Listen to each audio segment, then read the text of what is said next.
The thing most people think of, and the thing that we are commemorating, was a 17th century celebration. There was a Thanksgiving here in Virginia in 1607, almost at the very beginning, and then you start to see them very early, 1619 in New England. The Indians, long before that, celebrated the harvest. They had what they would call green corn days, and celebrated the bounty of what they had gathered in the fall. I'm Ann Blue Wills. I am an associate professor of religion in the Department of Religion at Davidson College. The other answer to the question, and the answer that I'm most interested in, not to take anything away from the Pilgrims, is the 19th century origins of Thanksgiving, which have everything to do with a magazine editor named Sarah Hale.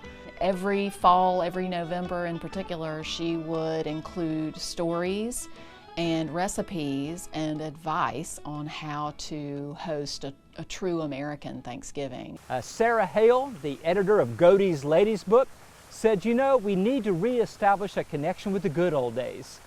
I'm Ed Ayers. I'm president of the University of Richmond, but I'm also a historian of the American South. So she'd been leading this crusade for there to be a national day of Thanksgiving for decades, in the 1840s, 1850s. One of the activities that she was engaged in was to bug whoever happened to be the president at the time and write him ceaselessly and lobby him ceaselessly to declare a national day of Thanksgiving. Apparently, her letters were not even answered. Before Sarah Hale, there were Thanksgivings. They were regional celebrations. What was new from Hale is that she wanted President Lincoln to make it more formalized. She wanted him to declare a national holiday and for it to be repeated. I think he saw as much as anything as a chance to make this something cohesive, something positive, and because of what was going on in this country at that time.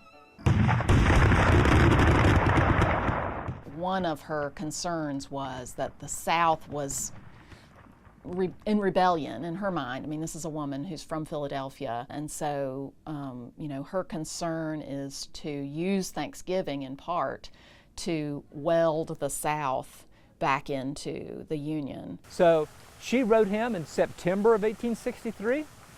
By early October, he'd said, yes, we should do this, and declares it by the end of November.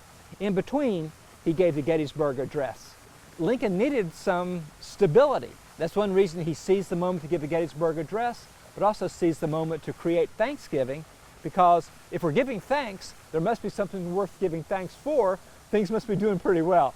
She was one of the main ones who convinced us that the Thanksgiving we're celebrating is the real Thanksgiving. And we don't see her, we see the Pilgrims. And a lot of what she came up with and featured in the magazine is a lot like what we do today. First of all, you're going to find it celebrated differently in the South. I think they're pretty much trying to ignore Lincoln's law. I'm Nancy Carter Crump, and I'm a culinary historian. Supplies were beginning to get scarce as the war rolled on. But well, I can go back to the idea of the celebration of the harvest. The harvest has been completed. Things are ready for the winter to come. So why not gather people together, friends and relatives and so forth, to commemorate what has gone past. And it doesn't really take off into the 20th century. And again, the days before mass marketing and things, there's not really reasons to do that. We tend to forget that Christmas wasn't Christmas as we think of it until late 19th century as well. America kind of invented holidays then. I know Thanksgiving is probably my family's most important holiday for a variety of reasons. But Thanksgiving is from the very beginning invented as a holiday in which everybody, regardless of their religious belief or their ethnicity or the region of the country, can come together around what Americans really worship, which is the family, and be grateful.